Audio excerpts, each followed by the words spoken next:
Hi everyone, welcome back. I'm Jackie and I'm here to help you pass your U.S. naturalization interview. Today, I will go over an N-400 interview of an applicant who used the new N-400 form. And for those of you who want to get a feel of what a real interview is like, make sure to check out our live Zoom mock interviews. I'll add a link in the description. Okay, are you ready? Let's get started. Hi, I'm Officer Smith, and I'll be conducting your naturalization interview today. Nice to meet you. Nice to meet you as well.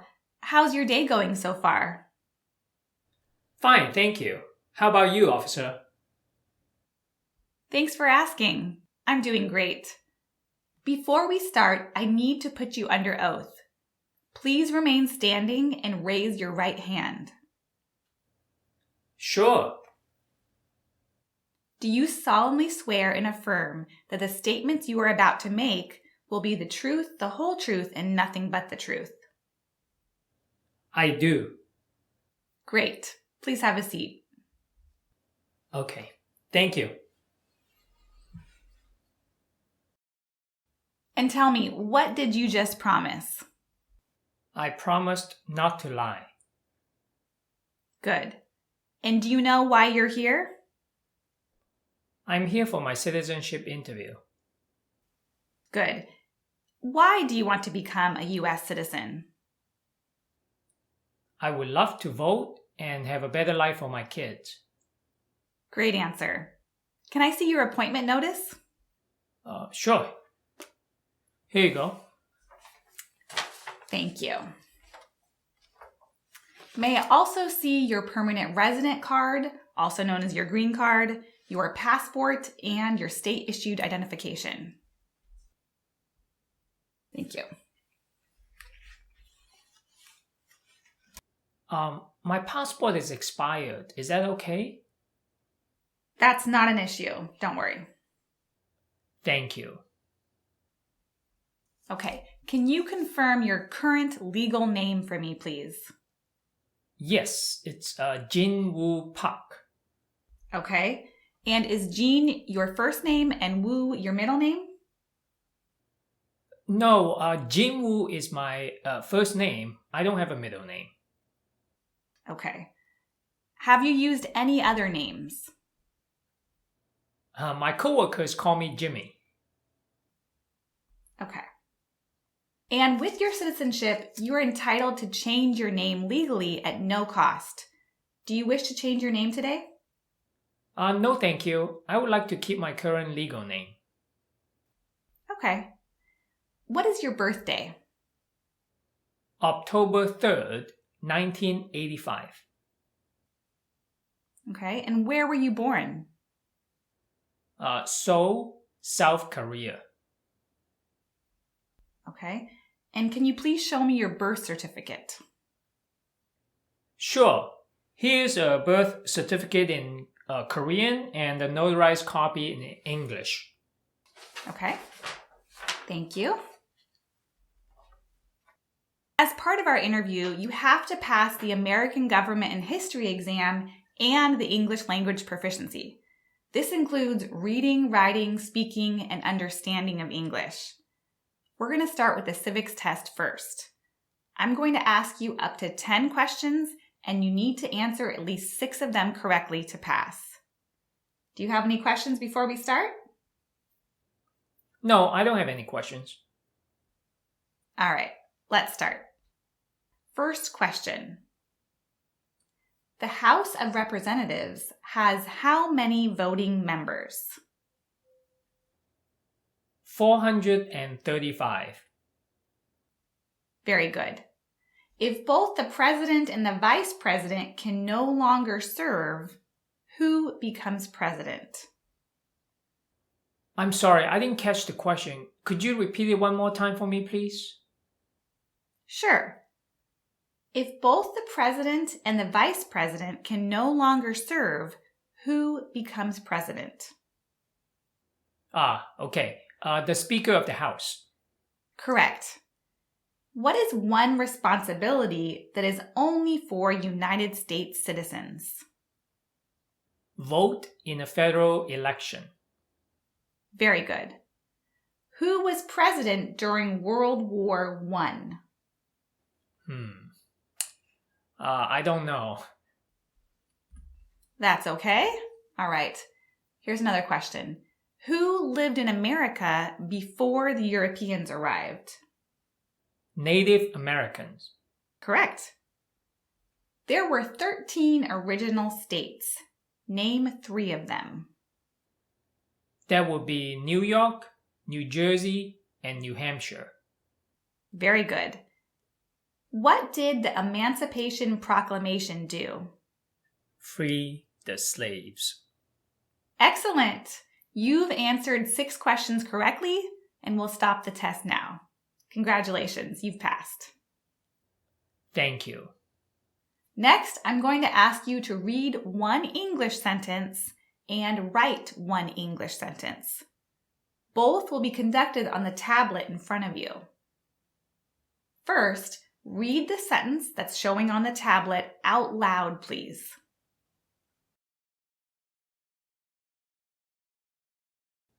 Who was George Washington? Very good. Now write the following sentence I give you on the tablet. You can either use the stylus pen or your finger. Sure. Do you need any help using the stylus pen? No, thank you. I'm familiar with it. Okay. Are you ready? Yes, I am. Washington was the first president. Okay.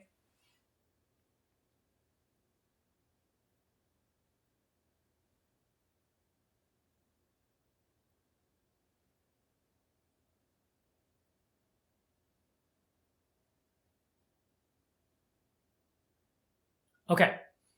Okay, let me take a look. All right, perfect. So you've passed the English reading and writing test. Now let's review your application. Do you have a Social Security number? I do. Okay, and may I please see that card? Sure. Here it is. Thank you. Okay. Just as a reminder, you don't have to worry about going to the Social Security office after you're naturalized anymore. It will be updated automatically. I see. Okay, great. How long have you been a permanent resident? About 8 years. Okay. And what is your current citizenship? South Korea. Thank you. What's the best number in case we need to reach you? My cell is 650-225-1416. Okay, thank you. And can you please give me your present mailing address?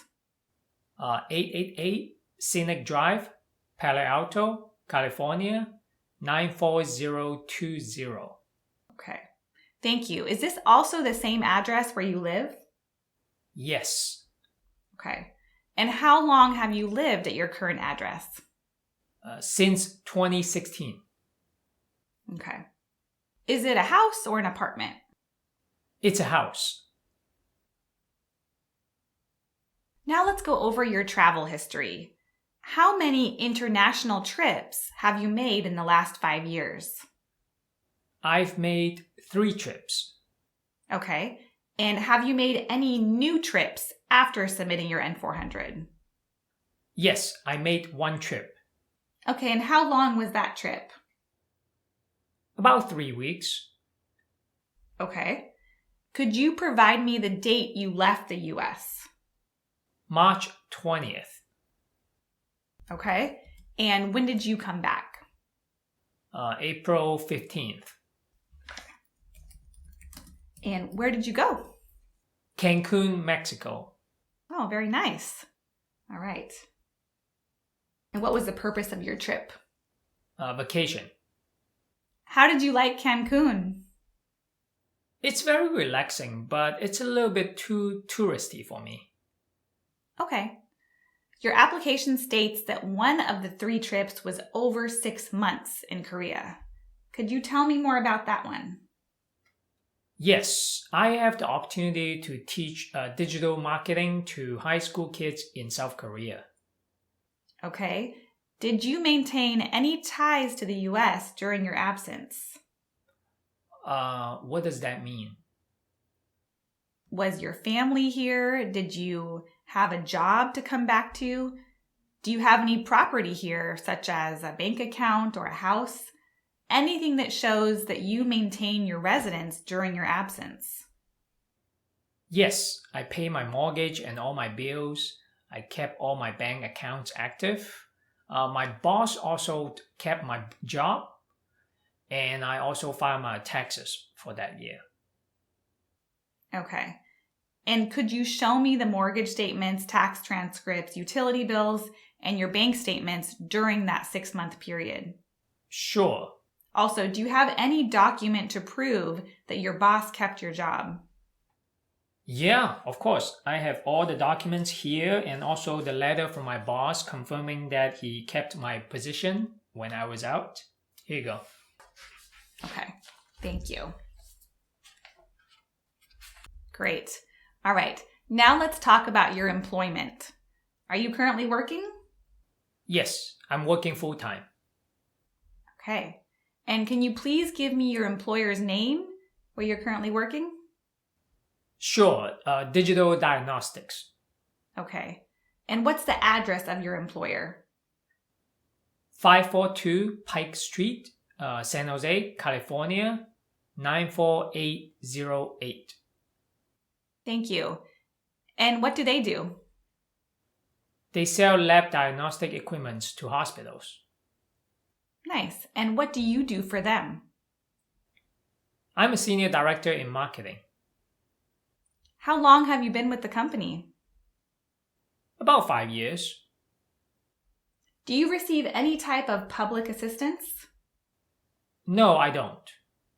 Okay. How many times have you been married? Once only. Okay. And what is your current marital status? Divorced. Okay. Do you have any children? I have one son, What's your child's name? Ming Park. Okay. And how old is your son? He's 5. Does your child live with you? He lives with his mom in South Korea. Okay. Do you provide child support or pay alimony? Yes, I provide child support and pay alimony to my ex-wife. Okay. And did you bring any supporting documents for that? Of course, I brought all the documents. Here they are. Great. Thank you. Okay. And you said that one of your parents is a U.S. citizen. My mom is. And when did she become an American citizen? She became a US citizen last year and she was so happy about her experience and asked me to apply also. Okay. Let's move on to the next section. Have you ever claimed to be a U.S. citizen? Never. Good.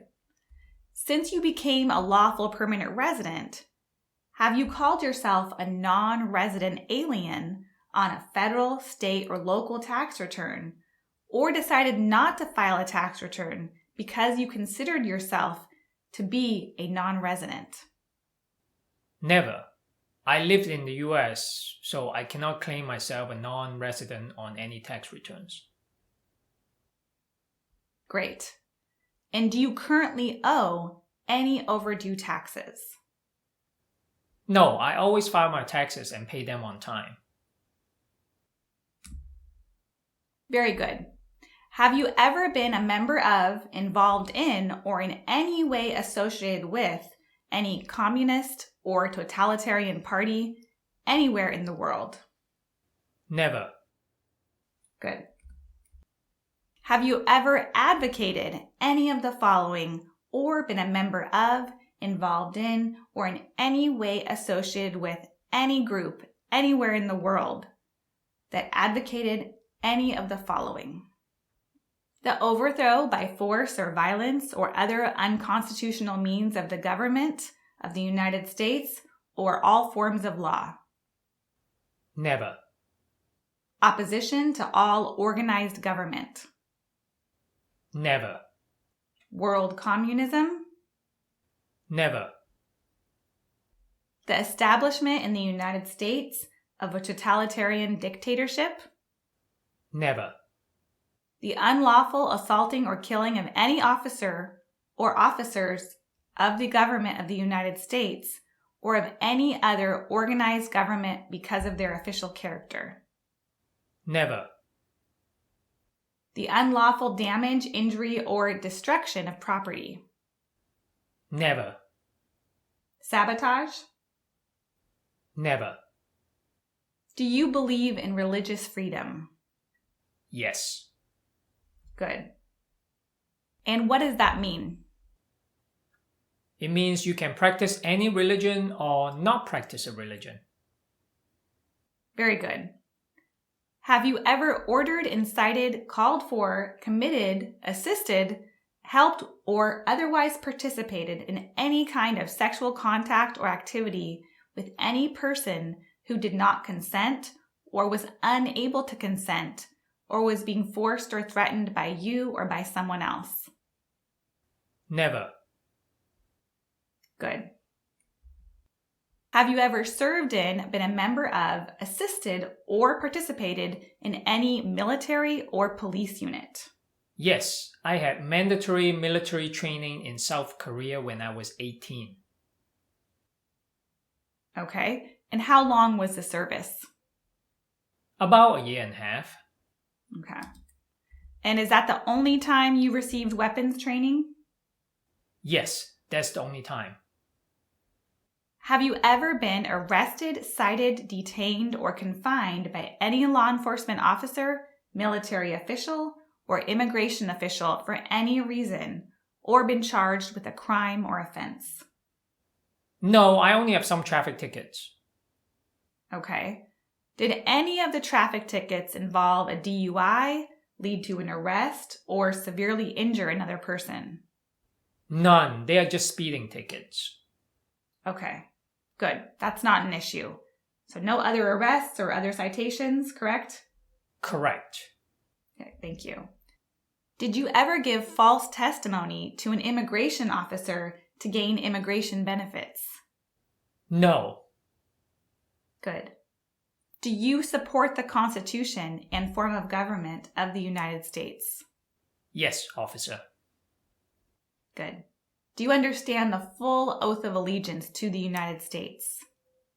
Yes, I do. Great.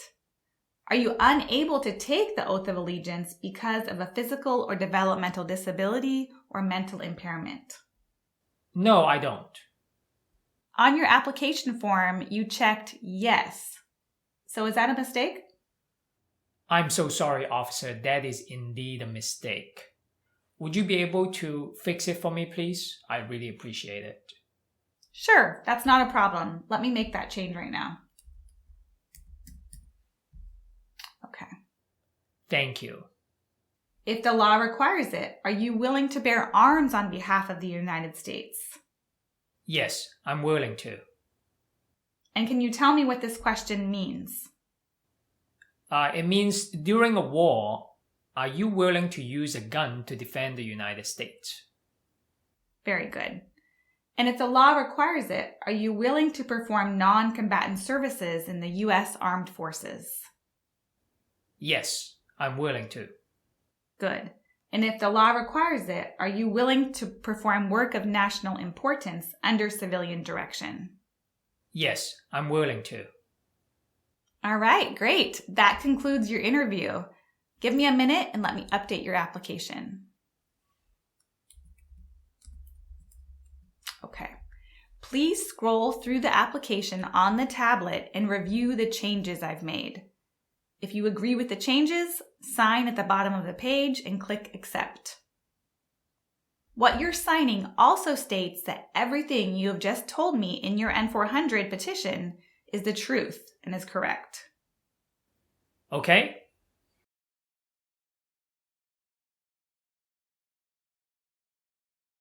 Everything looks good. The next section is the oath of allegiance to the United States. By signing, you agree that you understand all of the statements and will take the oath of allegiance to the United States on the date of your naturalization ceremony. Sure. So please sign and date right here. Okay, thank you. Let me print out the results for you.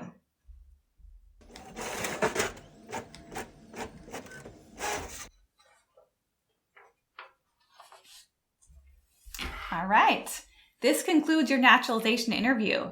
Here's a copy of your result. You have passed the civics portion of the exam as well as the English reading and writing requirements. You also show your ability to speak and understand English. I will be recommending your approval for U.S. citizenship. I passed? Yes, you did. Congratulations. Thank you. Can I ask you a question? Sure, go ahead. What does a decision cannot yet be made about your application mean on this form? Well, I need to submit my recommendation to my supervisor, and he will make the final decision. But don't worry, this is just a routine step. You'll get your approval notification shortly. I see. Okay, great.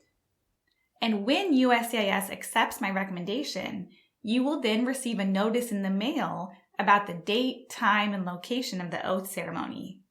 Please bring the oath ceremony letter to the swear-in ceremony and make sure to also bring your green card. If you do not attend the ceremony, you will not become a naturalized citizen. Do you have any other questions? I have a trip coming up. If the oath ceremony is during the time when I was outside of the country, can I reschedule it? Yes, you can. Once you receive the letter, call USCIS right away to reschedule. Okay, good to know. Thank you. I don't have any more questions. Excellent. I'll bring you back to the waiting area. Thank you again.